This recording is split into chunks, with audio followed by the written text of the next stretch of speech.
રૂડા રૂડા નોરતાયા આશો સુદના રે આજ પાવલી લઈને હું તો પાવાગઢ ગઈ તી પાવાગઢ વાળી માડી મને દર્શન દે નમસ્કાર મિત્રો, આપ જોઈ રહ્યા છો મારો અવાજ ન્યૂઝ। જે મેં ગાયું પાવાગઢ વાળી માડી દર્શન દે અને રૂડા રૂડા નવલા નોરતા આયા। જ્યારે આ ગીત વાગે છે, આ સંગીત વાગે છે, ત્યારે એવું જ લાગે કે નવરાત્રી આવે છે અને નવરાત્રી આવે એટલે ખેલૈયાઓ મન મૂકીને રમઝટ બોલાવતા હોય છે, ગરબા રમતા હોય છે। તો એવા જ એક ગરબાની મારે વાત કરવી છે મારે એક ઐતિહાસિક નગરની વાત કરવી છે, મારે એક પૌરાણિક નગરીની। અને આ પૌરાણિક નગરીના અંદર ઐતિહાસિક અને જૂના ગરબાની। જી હા દોસ્તો, વાત કરી રહ્યો છું હું વડનગરની। તો વડનગરની અંદર આજે પણ પૌરાણિક રીતે ગરબાનું આયોજન થતું હોય છે। ગરબાની સાથે સાથે કહેવાય છે કે માન મર્યાદા અને મોભો પણ ત્યાં સચવાતો હોય છે। એવો જ એક વિસ્તાર છે મહેસાણા જિલ્લાના વડનગરની અંદર માતોર બજારનો ચોક। કહી શકાય કે આશરે 150 વર્ષ જૂનું વડનગરના દેવી એવા માતોર માતાનું મંદિર અહીંયા આવેલું છે। વડનગરની અંદર ખૂબ જ આસ્થા અને શ્રદ્ધા સાથે આ મંદિરની અંદર પૂજા અર્ચના થતી હોય છે, ભક્તિ થતી હોય છે। તો વાત કરીએ હવે આ નવરાત્રીની અને આ માતોર માતાના ચોકની।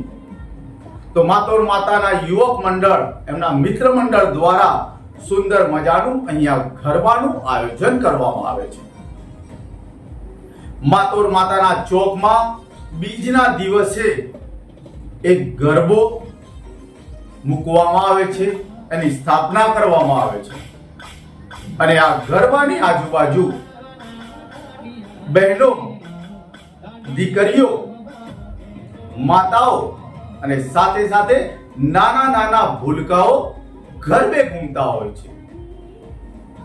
આ ઐતિહાસિક મંદિરના ચોકમાં જ્યારે ગરબા રમાતા હોય છે ત્યારે માન મર્યાદા સાથે ફક્ત બહેનો અને બાળકો, દીકરીઓ જ આ ગરબા ગાઈ શકતી હોય છે।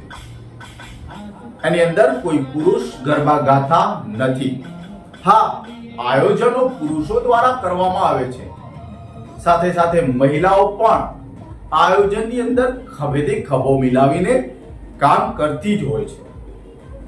આ ઐતિહાસિક ગરબાની અંદર વચ્ચે માતાજીનો એક ગરબો મૂકવામાં આવે છે જે પિત્તળનો છે, જેની અંદર દીવા પ્રગટાવીને અને આજુબાજુમાં ગોળ ચક્કર બનાવી એના ગરબા ગાવામાં આવે છે। અત્યારે તો જો કે ડીજે નો જમાનો આવી ગયો છે, પહેલાથી ત્યાં મોઢેથી ગરબા ગવાતા હતા અને હાલ પણ દશેરાના દિવસે જ્યારે ગરબો વળાવવામાં આવે છે ત્યારે મોઢેથી બહેનો ગરબા ગાઈને આ ગરબાને વળાવે છે। દશેરાના દિવસે પણ અહીંયા પરંપરા મુજબ ભવ્ય ગરબાનું આયોજન થતું હોય છે અને એની અંદર મહોલ્લાના ભાઈઓ, બહેનો, બાળકો દરેક લોકો ગરબાની મોજ માણતા હોય છે, માની શક્તિ અને માની ભક્તિની પૂજા કરતા હોય છે। આસ્થા સાથે અહીંયા ગરબાનું ભવ્ય આયોજન થતું હોય છે, જે અહેવાલ પણ અમે તમને દશેરાના દિવસે બતાવવાનો પ્રયાસ કર્યો। તો આ ઐતિહાસિક અને પૌરાણિક ગરબા જે આજે પણ વડનગરની અંદર આન બાન અને શાન માનવામાં આવે છે। તો આવા ગરબા કહી શકાય કે શેરી ગરબાઓ આજે પણ લોકો યાદ કરે છે અને એની પરંપરા જળવાઈ રહે છે. મોંઘા મોંઘા પાર્ટી પ્લોટોની અંદર મોંઘી મોંઘી ટિકિટો લઈને અત્યારે જે કોમર્શિયલ ગરબા થઈ ગયા છે એની સામે શેરી ગરબાઓ વિસરાતા જતા હોય છે. પરંતુ ઐતિહાસિક નગરના વડનગરની જ્યારે વાત આવે ત્યારે આજે પણ વડનગરની અંદર એવી ઘણી જગ્યાઓ છે જ્યાં જૂના જમાના એટલે કે પૌરાણિક રીતે ગરબાનું આયોજન થતું હોય છે.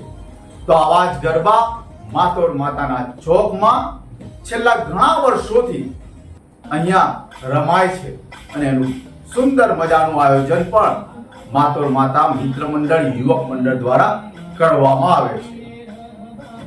તો આવા જ વિડીયો અને આવા જ સમાચાર અમે તમને લગાતાર બતાવતા રહીશું. તો જોતા રહો મારો અવાજ ન્યૂઝ. નમસ્કાર.